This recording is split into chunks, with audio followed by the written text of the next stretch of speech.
Hello, my name is Owen Towns, and today I will be reviewing Erik Larson's The Splendid and The Vile.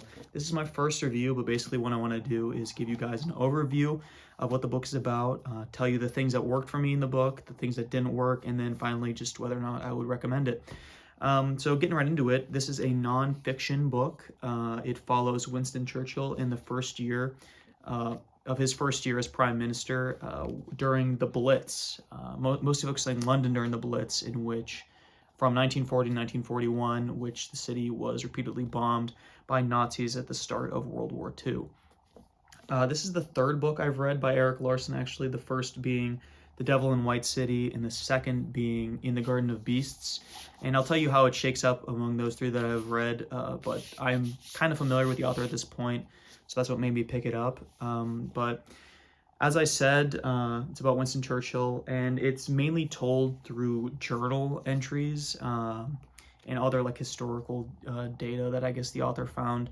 But what he does is he gets these journal entries and uses them to craft a completed storyline.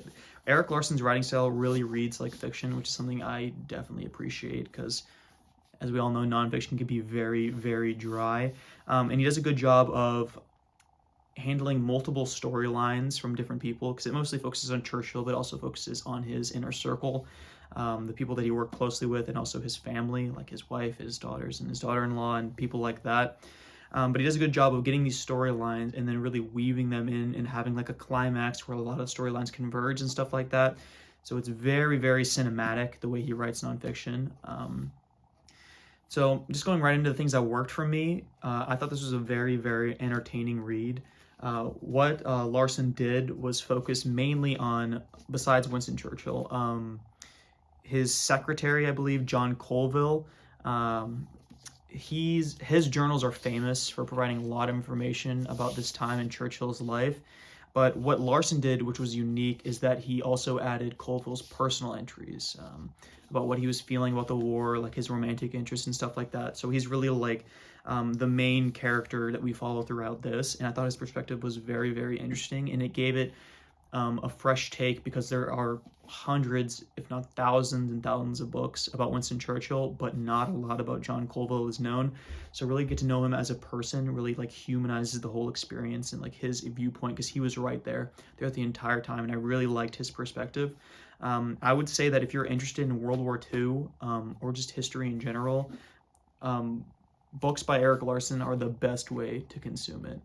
In the Garden of Beasts is also about World War II, but that's about the American embassy member who was in Germany before the war started. So it's a little bit pre-World War II, but the build up to that. And that's like, as I mentioned, that's another book I read by him. But it's very, very entertaining. It keeps you engaged and it's not too long. But going into things that didn't work for me, it did drag a little bit. It is nonfiction, so I expect a little bit of drag, so it wasn't that big of a deal.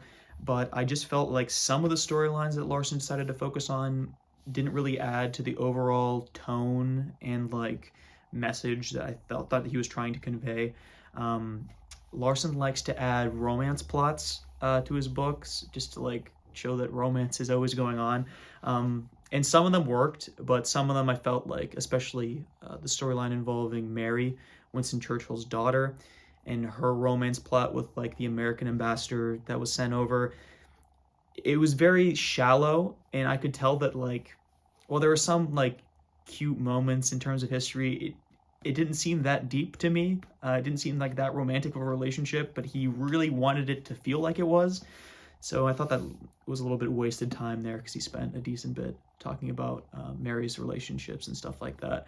But for the most part, Larson does a great job at focusing on storylines and very interesting, like not fun facts, but very obscure stories in history and bring them to life. So that's something, again, I guess I really enjoyed at that. So overall, I definitely would recommend this book. My things I didn't like were very nitpicky, and like dragging in a nonfiction book, like I said, is to be expected, and it honestly wasn't that big of a deal. In terms of how I'd rank it in terms of Larson books, with this one, Devil in White City and Garden of Beasts, it would be my second favorite. If you guys haven't read The Devil in White City, I think it's probably Larson's most famous book, but it is outstanding. It is very, very good. So I would recommend that one, but I would also recommend this one. So let me know what you guys think of it if you have read it, and if you haven't read it, I would recommend go checking it out. Thank you.